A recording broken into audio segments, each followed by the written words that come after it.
Shwmai, Tomos ydw I, a o llawen hewch. Mae'r Eisteddfod Genedlaethol yn ôl, a mae'n dychwelyd i'r rôl arbennig iawn blwyddyn yma. Croeso i Bwrdd Twristiaeth Hansh. Tregaron!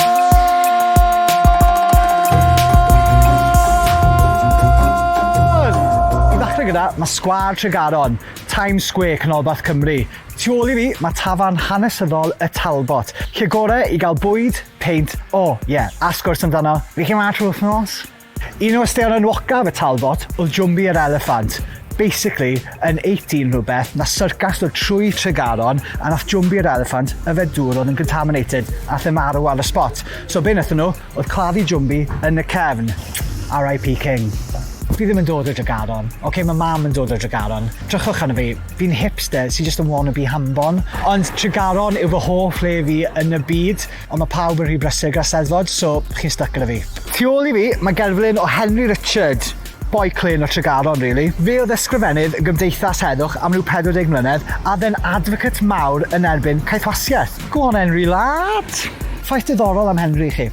Oedd yn aelod o'r temperance movement, a be nhw'n pregethu oedd i bobl i ymatal ni jyst i cwlo lawr o yfed alcohol.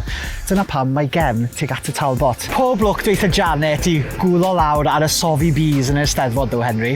Os chi'n 40 a wedi cael divorce yn ddiweddar, chances are bod chi wedi derbyn a wedi'n dychwelyd gemwaith o fan hyn. Mae Rhiannon wedi bod yn gemwaith ers 1971 i bobl dros y byd i gyd. If you like it, put a Rhiannon on it. Dyma Twmsion Cati, Robin Hood Cymru yn ôl bob sôn. Tipyn o trickster, meddyliwch prank patrol yn yr unfed ganrif a 15. Yw yn rhywle i fynd am wac? Yw yn rhywle i gymryd LSD? Dyma Cors Caron. Yn syml iawn, raised bog yw e. Okay? Ond mae lot o natur grych dyma hefyd, o ddreinogod, i ddychianod, i ddogers. Maen nhw'n bla. Os chi byth wedi camu mewn i lolfa dosbarth canol Cymraeg, chances are bod chi wedi gweld llun o'r capel yma gan Ogwen Davies. Capel so ar y mynydd yw hwn, capel mwyaf anghysbell Cymru. Pretty cool, eh? Bydde pobl neu pererindod o milltiroedd i ffwrdd i ddod fan hyn i addoli. Rhaid bod rhywbeth yn y communion wine. O gapel mwyaf anghysbell Cymru i blwch ffôn mwyaf anghysbell Cymru. Does dim blwch ffôn arall am rhyw 7 milltir. Does dim EE, Vodafone, Orange, Tiscali. Dim hwnna yn gwmpas y lle chwaith. Does dim ffôn yn hwn hyd yn oed, ond mae fe wedi cael ei ddisgrifio fel lifeline gan pobl sy'n cerdded trwyddo mewn tywydd garw. Ond i fi, just blwch ffôn yw e.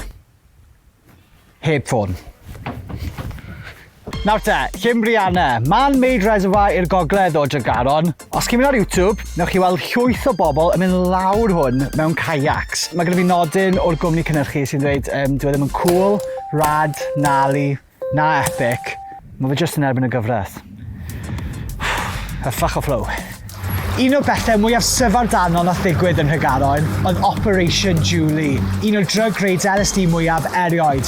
Nath gwerth 600 miliwn o LSD cael ei siso fan hyn. 70s baby, mae llyfrau, ffilmiau, rhaglenni teledu, hyd yn oed musicals wedi cael ei greu amdano Operation Julie. LSD, LSD, LSD, LSD, LSD. Oherwydd y merchandise yn cael ei werthu yn Tregaron, mae'n dod â clientele specific iawn i'r ardal. Rockstars, Rolling Stones, Jimi Hendrix. Mae mam yn addo ar Hugh hi bod hi wedi syrfo Bob Dylan yn siop y pentre, gyda pawb yn chaso y ddraig hydolus yna. Felly, dyna fe. Gobeithio bod chi wedi mwynhau fi'n tywasgu o gwmpas Tregaron. Gobeithio bod wedi profi fi'n gan fel Tregaron o ryw fath. A gobeithio wnaeth chi mwynhau'r Eisteddfod cyntaf mewn 3 mlynedd. Ond cofiwch, nid y cystadlu sy'n bwysig, ond y cymryd rhan.